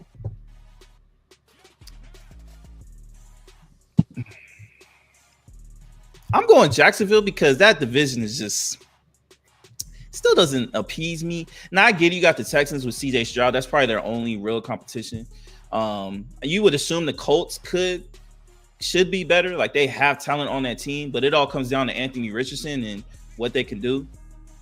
But I really like the Tampa Bay Buccaneers, and I just think they're going to be the better team. And look, I like Michael Penix, but remember, it was only a couple games. I get it; he looked good in the playoff game against the Washington Commanders, but there's not a lot of tape on Michael Penix. And then on top of that, I still have a hard time in trusting his health. So I'm gonna go with Jacksonville. Who's more likely to miss the playoffs, the Houston Texans or the Tampa Bay Buccaneers? Damn, it kind of coincides with both another. Whew. I have to say the Texans. Just, I don't know, man. They got a top thing. Their defense is tough. It's just the NFC South division it's just not good, bro. It's really not good, bro. It's really not good, bro. Like, come on, man. The Bucks have at least two. I don't know. I'm gonna go Texans, bro. I'm gonna go Texans. I just think with the addition of the additional pieces that they have on that Jack side, obviously they're gonna be a little bit more creative on the offensive side with their new head coach Duval. So, and look, we've seen Trevor Lawrence perform really well. Yeah, I mean, I'm gonna go with Texas, man. It's that offensive line that still scares me, but that defense is gonna be really good though. But I'm just gonna say Texas. More likely coach to get fired mid-season: Mike McDaniels, Zach Taylor. Shit, can I say both? Obviously, like, look, man, it all comes down to, like, look, if the Bengals start off like 0-4 and 0-5 again, I think it's time that you got to get rid of Zach Taylor. But the Dolphins, man, I just don't see how they're going to be a good team this year. I really don't. Like, you're putting all your faith into Tua Tagovailoa. He's one concussion away, I think, from retirement. And then after that, you don't have a solid backup that can help this team. I think the lust for Mike McDaniel and the excitement for Mike McDaniel is kind of wearing thin. You know what I mean? So if I had to choose, I'll probably say Mike McDaniel because I just think he's in the worst situation. And then Taylor, he still has Burrow, he still has Chase, he still has T. Higgins.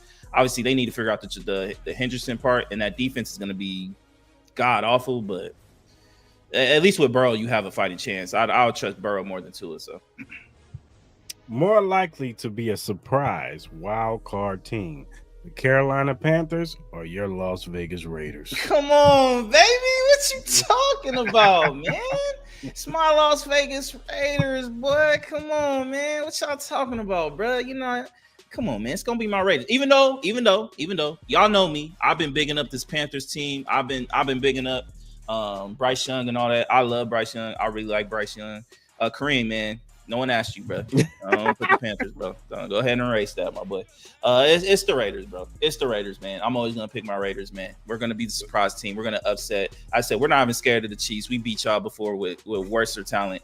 I'm excited to see this team the second year with Brock Bowers. We actually we upgraded out of all the teams, dog. We upgraded a lot. You know, we've upgraded to, I would say, a top 10, maybe top 12 coach with Pete Carroll as far as like the trustable factor. And then on top of that, we got Geno Smith. I know a lot of people like to talk about Geno Smith, but when you look at statistically, he was a top 10 to top 12 quarterback in the last 4 years. So I think we upgraded a lot. I still would love to see us add another receiver, you know what I mean? And hopefully, I know we drafted a couple guys, but hopefully we can add one more piece. I know we're still in the talks of maybe getting Jalen Ramsey or something like that. I think that could be huge, but I think we're going to surprise a lot of people, dog. I know we are. Kareem, we are, man. I don't care what you say, bro. I don't care, bro. I don't care. I'm going to ride this till the wheels break off, brother. You're wrong, Kareem. You're wrong. Sorry. More likely to win Coach of the Year: Jim Harbaugh or Matt LaFleur? Jim Harbaugh. We all know eventually that team is going to be tough. It's going to be tough to beat. I like some of the pieces that they add. Omarion Hampton. They're gearing up. They're gearing up to be a tough out, bro. Like, we all know it. Obviously, it all comes down to Justin Herbert. I know he leaves some things to be desired, but look, man, I think talent-wise, this might be the best quarterback that Harbaugh has ever had, talent-wise. So, we've seen him be successful with Colin Kaepernick. We've seen him be successful with Alex Smith and some of those guys. You know what I mean? So, yeah, I'm gonna go with Harbaugh, man. More likely to lead the league in rushing: Bijan Robinson or Jonathan Taylor? Bijan. Bijan. I can't trust Jonathan Taylor no more. Why you can't trust Jonathan Taylor, man? What's wrong with Jonathan, man? Just inconsistencies. I like Bijan as a running back better. You gonna talk about inconsistent? Well, I think it was more so just what is around him. You know what I mean? I think it was easy to game plan around him because you couldn't really trust the quarterback. That's just me. More likely to win the MVP, Jaden Daniels or Joe Burrow?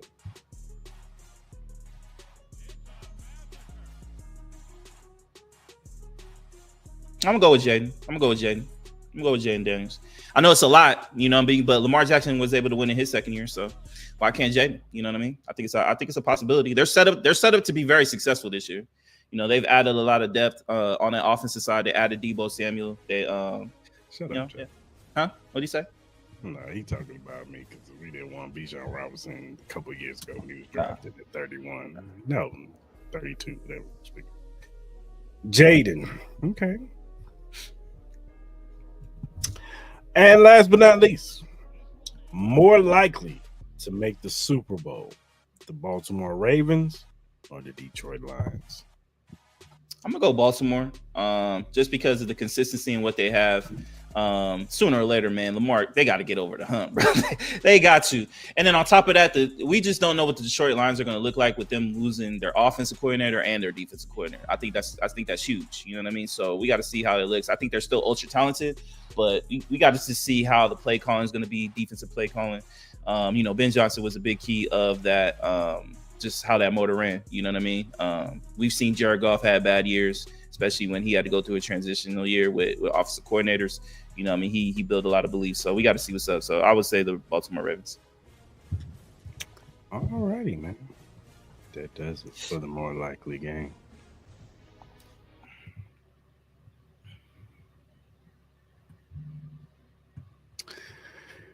All right, brother.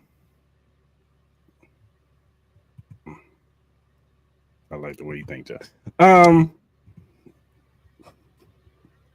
Do you got anything else, bro? Oh man, yeah, man. I wanted to hear your response. You know, I've been big on Twitter, man. They released our truth. I know there's been a lot of conversations about that, man. Oh, my bad. We'll say that. Okay. I'm gonna say that. All right, man. Besides that, I ain't got nothing, bro.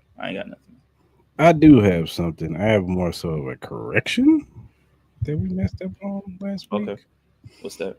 When you announced the guy who died who played Chucky, it was not the dude who does the voice. It was the actual person in the costume. Oh, okay. My apologies. Yeah. No, it's my fault because not too. But Brad Dourif is the one who does the voice, and he's the one that's the father of the girl that's on the pit. Got you. So Ed Gale was the actual physical actor in this. Got you. Yeah, we ain't trying to kill people off sooner than what they do. We ain't trying to do all that, man. So all right, man. Who gets your flowers of the week? So my flowers go of the week. It goes to John Brinkus. We want to send our condolences to him. If you guys don't know him, he was the guy that created Sports Science. I think it was like on ESPN and stuff like that. It was a very dope show. I used to watch it all the time. So sad news. He passed away, I think either yesterday or the day before. So I definitely want to send my condolences, give flowers to him. He sparked a lot of great conversations as far as like the science within the sport, and it's really sad to see him go. So prayers out to his family. If he's married, kids, all that, man. We want to send our condolences to him and his family, man. For sure. Well, I got two flowers. First one, hey, where my Royal fans at, man? Shout out to the Detroit Tigers for beating us this series because we sped up the process, baby. Jack Caggs is coming. Woo! Oh, is that the guy you keep talking about? Yeah, 15 home runs between AA and AAA. My man's back. Joe, we back, baby. We got offense. Him and Bobby Witt with Pascatino, Salvi. We about to be hitting home runs again, baby. No more of these 1-2 to 1 losses. The offense is about to get better, Joe. We back, baby. Yeah, big back Jack. That's what I'm seeing. That's what I'm talking about. But my other one, the more important flowers, goes to my son. He graduates this weekend. Hey. Shout out to my son Ashton. He graduated. Congratulations. You know what I'm saying? I will be in Virginia this weekend. You know what I'm saying? So I will go see my son graduate. So I'm so very proud of him. You know what I'm saying? So yeah, man, I gotta give him his flowers.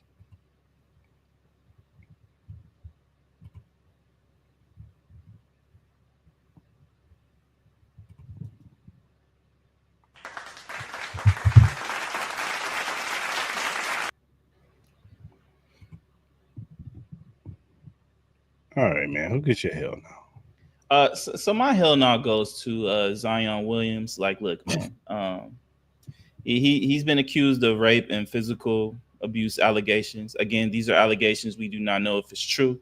But the reason why he's getting my hell now is because he keeps putting himself in bad situations, whether it's the weight situation with his career, injuries, him not performing on the court, him not being available on the court, from the people he surrounds himself with, the relationships with the women he surrounds himself with, that is just not healthy situations. I.e. Mariah Mills.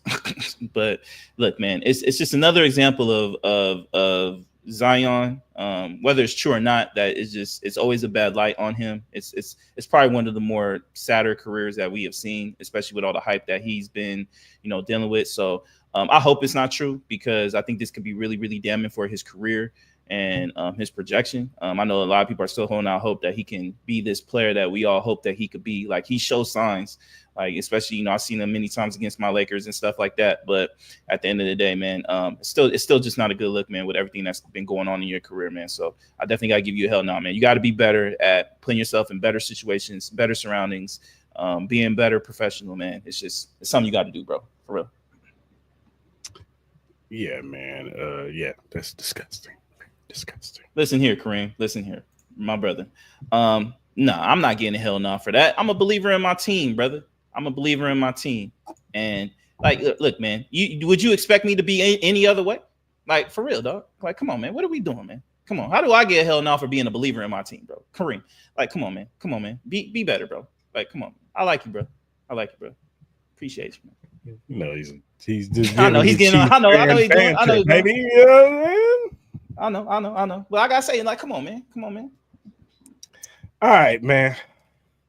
My hell no goes to the WWE. Nick Khan, TKO, you bastards. Yeah, I said it, you bastards.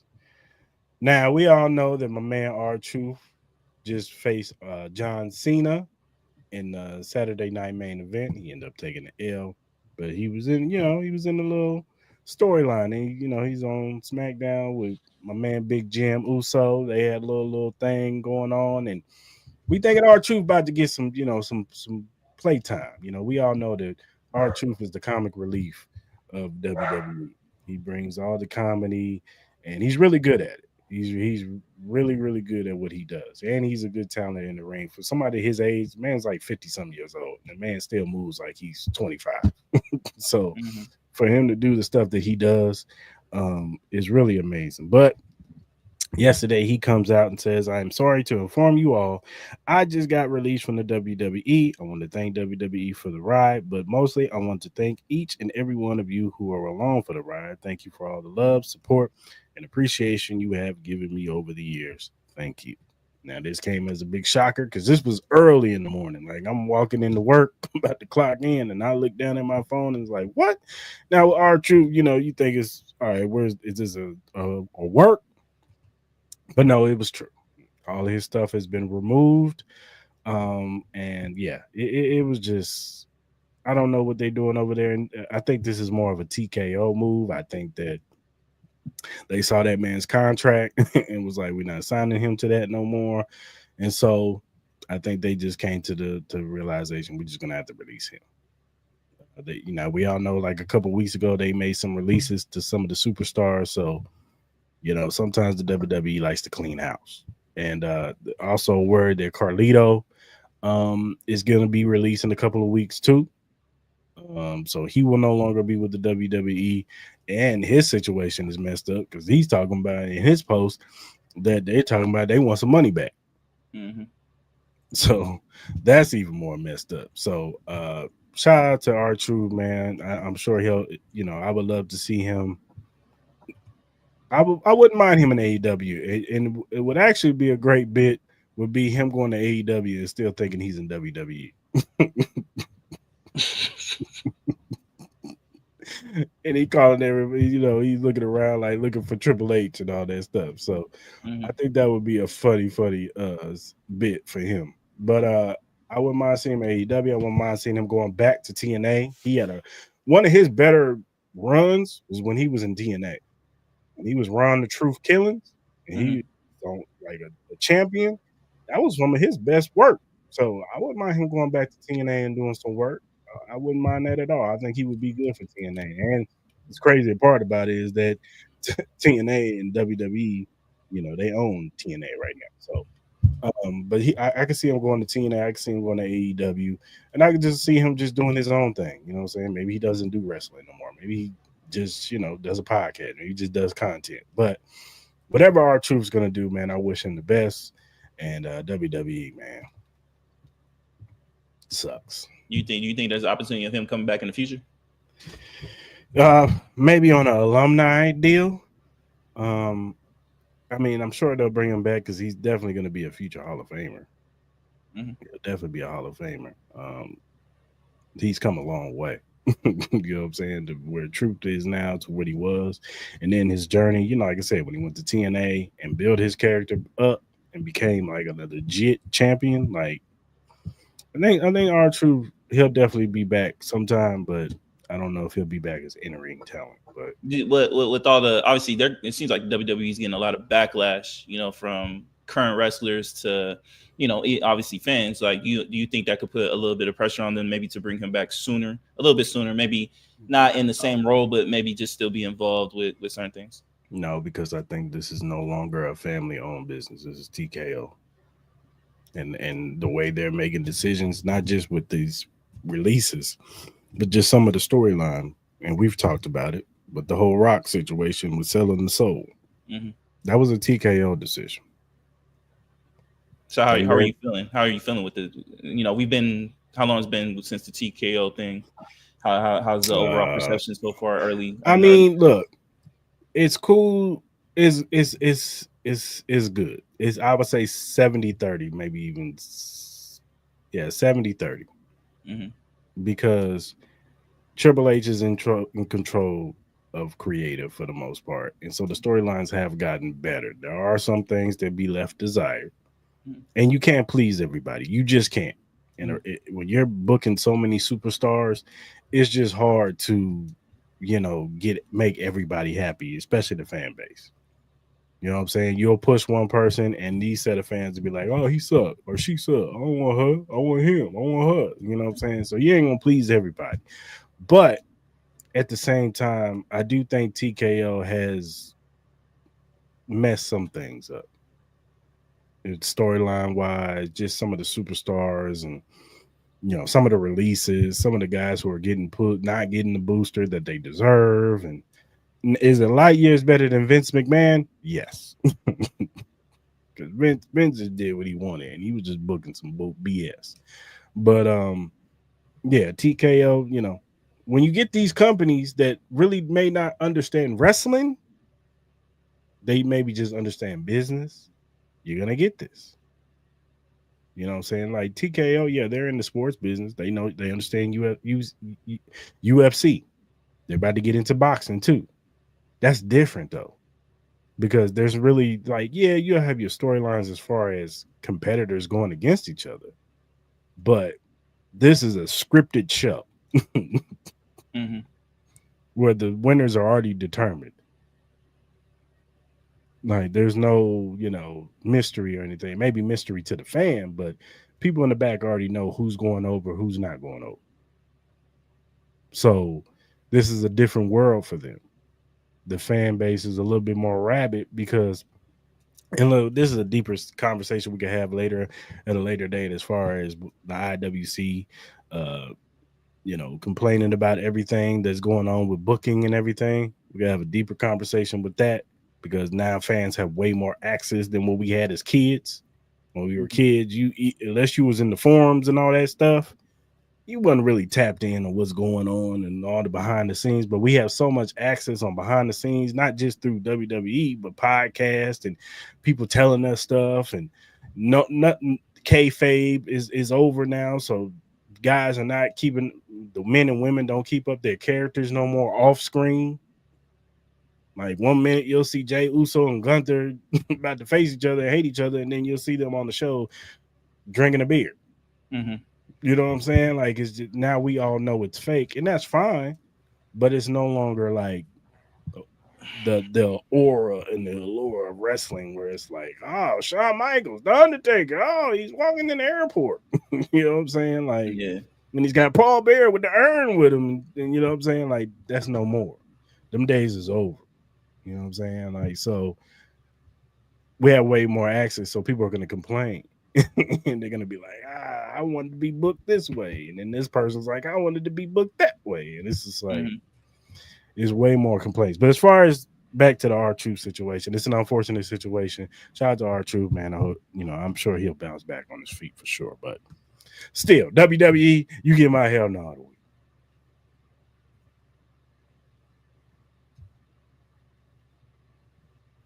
Oh my God, bro. Oh, hell no, man. What the fuck, man? Get your ass on, boy. You get your goddamn ugly ass on. All right, man. Hey, before we do get off, I just thought of this. Did you see the Deion Sanders Asante Samuel conversation? No, I've not. I saw a clip of it. It was a really good conversation between the two, man. I'm glad those brothers got together and hashed out their issues or whatever. And Dion was just talking about why he was like where their kind of their animosity or tension came between the two when probably a while ago when Dion gave his top 5 corners, because this is back when Revis and them was still playing and Asante Samuel was still playing. And he was like, he gave his top 5, this person, and then he said Asante Samuel was the best off cover corner, and he was like, you ain't like that. And I was like, what's wrong with that? Like, why is that a problem? He said, now would I've liked you to travel with the number 1 wide receiver? Of course. Mm-hmm. And then Asante Samuel kind of gave his reason on why he didn't do that. He was like, most quarterbacks, they're right-handed. So I like to just cover a side, just to limit the quarterback being able to throw to his favorite side of the field, which makes sense. But Dion was just like, yeah, I get all that. He said, but we just wanted the matchups. You know what I'm saying? You want to see the best versus the best. We want to see Patrick Surtain versus Justin Jefferson or Jamar Chase. You know what I'm saying? We want to see, the Big Duffy versus AJ Brown. You know what I'm saying? Like, we want to see the best on the best. So I get what he's saying. You know what I'm saying? But it was a good conversation nevertheless.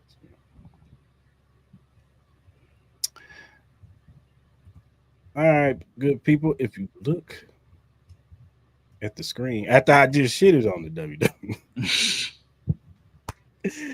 Not a good segue, bro. Scan our QR code and go to the WWE shop and get your latest merch on WWE gear. You know what I'm saying? Whether it be Rhea Ripley, Bianca Belair, Jade Cargill, CM Punk, the OTC Roman Reigns, Cody Rhodes, Jey Uso, LA Knight, whoever's your favorite superstar, scan the QR code, go to the WWE shop and get your latest gear. And whatever, look down at the bottom, you see the Cash App. If you want to donate to the Cris Mal podcast, donate to Cris Mal podcast Cash App. We will be appreciative of whatever you guys donate. Whatever social media or whatever streaming platform that you use to listen to your podcast, we are available on Spotify, Apple, Google, Amazon, iHeartRadio. Whatever you use, we are available there. Go listen to the past episodes. Also, if you're first time watching on YouTube, hit that subscribe button, hit that like button, hit that notification button. So when we go live on Mondays at 10 a.m. Pacific Standard Time and 9 p.m. or 9-ish p.m. on Wednesdays, you can jump in the live like Joe was today. Give us your opinions. We want to hear from y'all, man. Y'all agree with us? Y'all disagree with us? Y'all could have made fun of me on my blind rankings today. You know what I'm saying? You could have talked about how you feel about the more likely scenarios I posted. We could talk about the NBA finals coming up. You might think the Pacers got a real shot. You know what I'm saying? Talked about the Clips, whatever, how you feel. But we want to hear from y'all, man. We want to get that dialogue. Shout out to everybody on TikTok that be, in the comment section. Our clips be going up on TikTok, man. Shout out to y'all. Yeah, shout out to everybody. Yeah, for sure. We appreciate y'all. But we need that migrated on the YouTube channel. You know what I'm saying? Yeah, we do. Need We that do. traffic over here. So subscribe to the channel and give us your opinion, man, so we can hear from y'all. Man. Yeah, like it too. And then also let you guys know we will be here Wednesday, but then next week we will be taking the week off. Okay. I got it. Brother got to get a wisdom tooth prize. Brother getting some wisdom teeth taken out. And my brother, he going on a little vacation, man. So, we'll be gone all week. We will remind you guys on Wednesday as well. But we will be here Wednesday, and then we'll be off next week. And then it'll be regular scheduled programming after that. So, yeah, for sure. Whatever social media platform you use, whether it be X, Instagram, Facebook, TikTok, Threads, Twitch, whatever you use to do your social media on, follow us at Cris Mal. We will follow you back. We're just some regular guys who like to talk sports, music, movies, and all kinds of various other things. So go ahead and follow us. Also, we have critiques. We have feedback for the show or whatever show, or comments that we made, stuff that we've done. Or if you have a topic or question that you want us to bring up on the show, whatever, sports, music, movie related, and we like said topic or question, we'll bring it up on the show. We'll shout you out on the show because we want to show love to those who show love to us. So go ahead, hit us up via DM, email, or our mentions, and we will get back. All right, good people. I hope you guys have a good rest of your Monday. We will be back on Wednesday to talk NBA final stuff or, some NBA topics. I'll probably have some more games. Just like Mom said, boy, this is the drought season, baby. Yeah. To get a little creative. Yeah, we're going to get creative, man. We're going to do some stuff. Obviously, we'll talk about Summer Game Fest. All my video game guys' heads. We'll talk about that. We'll try to figure out some stuff that's going on with that. Get ready for that. That will be on Friday. I think Xbox has their showcase on Sunday. So we'll talk about all that stuff. We'll try to bring that up. We'll try to make it a fun podcast. I said we're in the doldrums, day before the NBA Finals. Some boxing news, all that. So talk about Pacquiao. We do got to fight. We do got to fight this weekend. Keyshawn Davis is fighting. So yeah. We also got a UFC fight, big UFC fight this weekend too. Sean O'Malley, he's fighting this weekend. So we'll talk about that. We got some topics. So we'll figure it out. We'll play some games, man. We'll make sure it's a fun Wednesday night for you guys and for us as well, because you know how Wednesday nights are for us. Brothers be tired, brothers. Sorry, I know our performances be way better on Mondays than they be on Wednesdays. Trust me, I know. So we're trying to figure out a way so we have more energy Wednesday nights, because I know it'll be kind of late, bro. I know. So just hang in there with us, man. For real. Yeah, for sure. All right, good people. Until Wednesday. Enjoy y'all day.